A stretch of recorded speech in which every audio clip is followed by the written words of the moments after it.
Well, welcome to the update on the UK economy. I hope this comes in handy. Here's a few key pointers.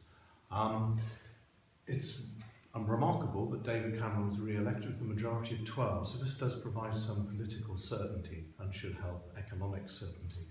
However, the projection for the UK economy is to grow 2.5% in 2015 and a similar rate for the next few years. But we all know what economic forecasts can be like. There may be trouble ahead. One particular problem with the UK is that productivity hasn't grown since 2008. It normally grows about 1.8% a year at least until 2008, and then it flatlined since 2008. It was actually negative at certain points. So the key thing is productivity hasn't grown, but at the same time, nor have real wages. Real wages actually fell from 2008 on average, and have only just started recovering. In other words, real wages have gradually picked up in the last few months since near the start of 2015. Why is productivity falling? And it's really probably because firms have been hoarding workers so that the average productivity level for the firm has fallen as the output of the firm has fallen, but firms are still employing a similar number of workers, because in the huge recession, unemployment didn't go up as much as it might have done. And that's terrific news, because more people stayed in work than might be expected. Unemployment, of course, has currently fallen to 5.5%, and employment is at a record high at 73.5%. That's the highest among most rich countries. This is partly because of the flexible labour market, which meant people kept jobs in the huge recession. Productivity then has flatlined, partly also because the service sector jobs have expanded whilst manufacturing jobs have fallen, and it's harder to increase productivity in the service sector, be it education. For example, smaller class sizes are often deemed better than large class sizes. Another reason might be that interest rates are very low, so that the firms that aren't particularly productive have remained in business because they can borrow at incredibly cheap rates. They're known as zombie firms. So this productivity issue is very significant for the UK economy, because productivity is really everything, nearly, in terms of economic growth and macroeconomics. We can only have an increase in standard of living and an increase in economic growth if we increase productivity, especially if we limit immigration, of course. So real wages have fallen, only beginning to increase recently, start of 2015. Unemployment has reached an amazing low level of 5.5%, and it's likely to remain low if the economy keeps growing.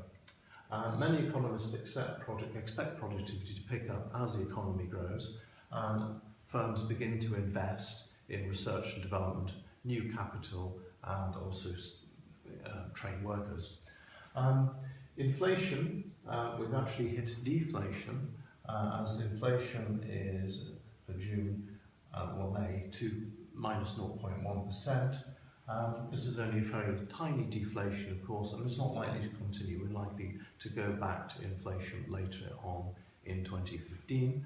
The reason for this is a fall in oil prices and a fall in food prices. This is a benign, a good deflation, because aggregate supplies increased, and therefore this should boost economic growth.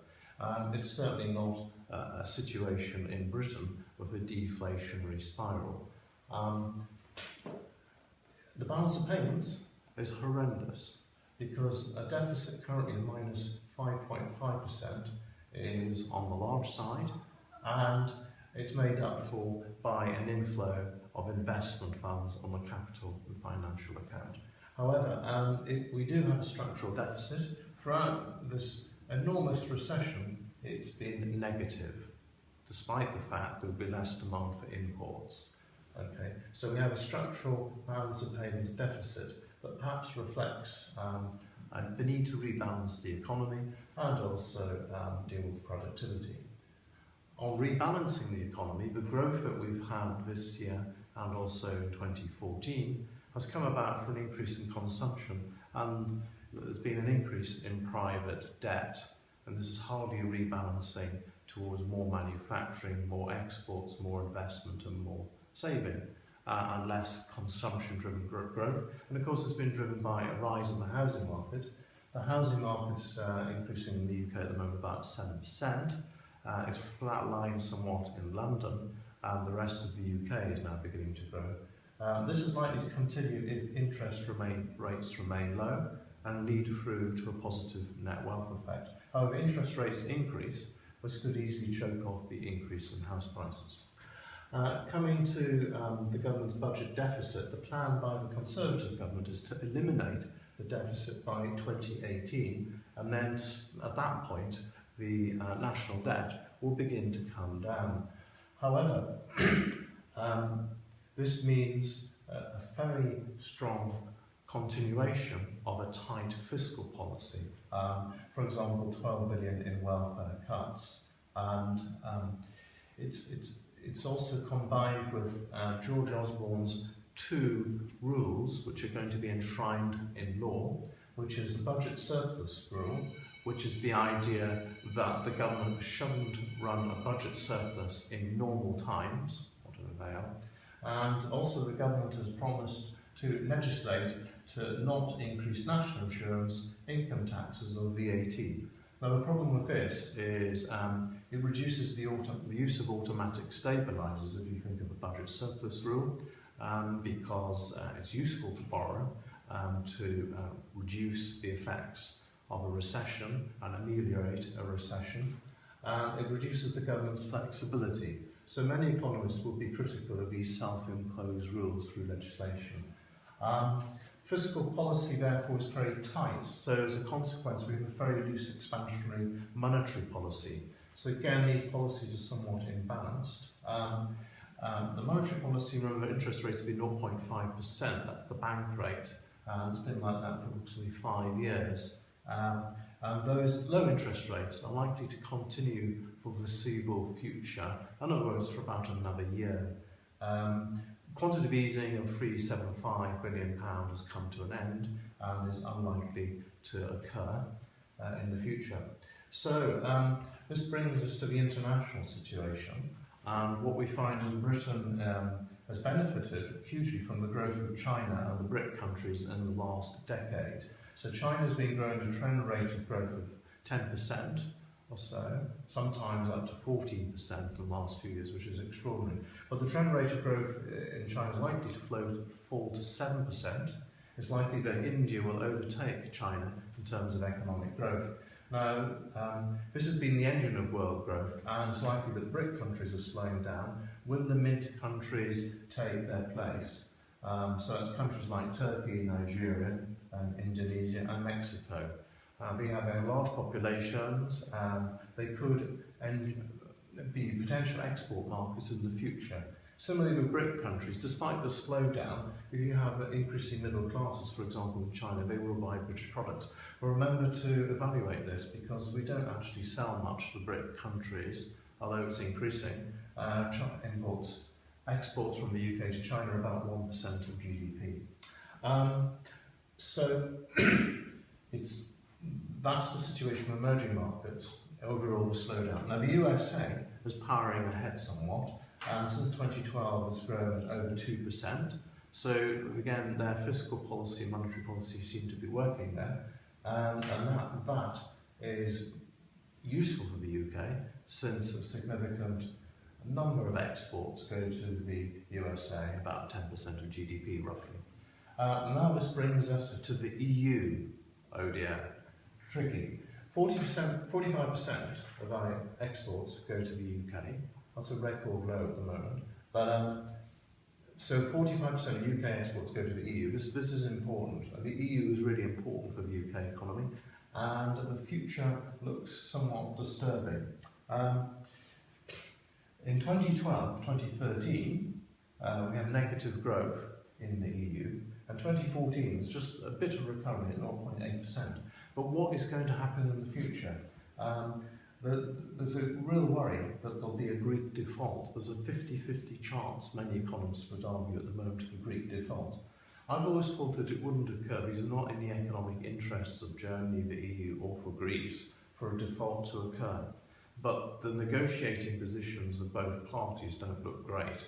And game theory would partly explain that things can go wrong. So if it was a Greek default, it's quite possible there would be some sort of banking crisis, because many European banks have Greek bonds, and they would lose those assets, and therefore bank lending would have to tighten, and there could be potential bankruptcies. This would create a terrific amount of uncertainty, so there would be a fall in consumer and particularly business confidence and less investment, and the potential for a slowdown, if not another recession, in the EU. Okay. This, of course, is very significant for the UK because we're in the European Union at the moment, and therefore it's a very important part of our trade. This brings us another key point. Cameron has promised an EU referendum in 2016, and if just the prospect of a referendum is enough to cause uncertainty, to reduce business confidence and indeed consumer confidence, and to lead to lower levels of investment. As we can see, this hasn't helped productivity in the UK economy, and it will reduce foreign direct investment into the UK, because why are firms located here, such as Nissan or Toyota? Because we're part of the single European market, where there are no tariffs and there are no barriers to trade. So if there's a slowdown or recession, it's going to have a big effect on the EU, and also this EU referendum, this creates uncertainty and will slow down economic growth in the UK. So it's potentially damaging to the UK economy, both on the demand side, and on the supply side. The key thing about the European single market is if we negotiate, we should be able to extend it to include services to a greater extent. If Cameron has successful negotiations, then the single European market covers 80% of manufacturing industry, 40% of services. Obviously there's room to expand the single market and create a more competitive marketplace across borders, particularly in services, and this could benefit Britain significantly, so it's a really good point to make. And then furthermore, the euro, of course, might be subject to contagion if Greece were to leave. I mean, what's going to happen to Portugal, Spain or Ireland? And more particularly, the euro is not really an optimal currency area, and there's room for significant progress here in terms of the banking and fiscal union. So that's one set of rules on fiscal policy and banking within the EU. Again, progress has been slow on this.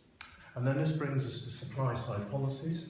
Well, the key supply-side policies pursued by the coalition government are top tax rate is reduced to 45%.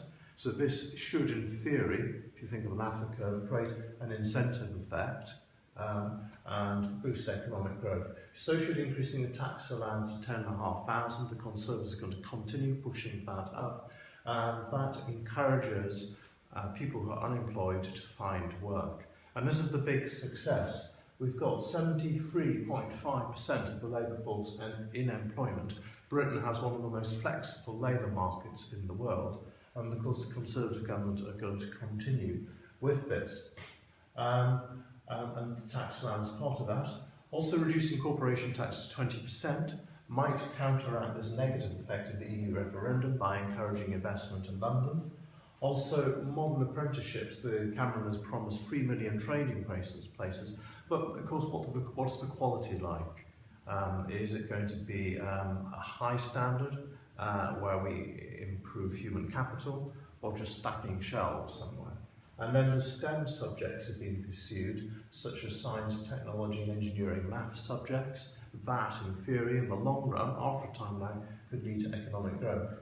Benefits are being capped at 23,000 after the 26,000 cap in the previous coalition government.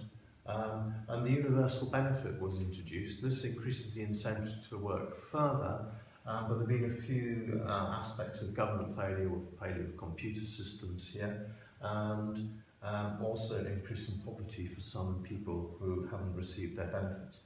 But this has increased the incentive to work further. On planning, there's a brief that there should be sustainable development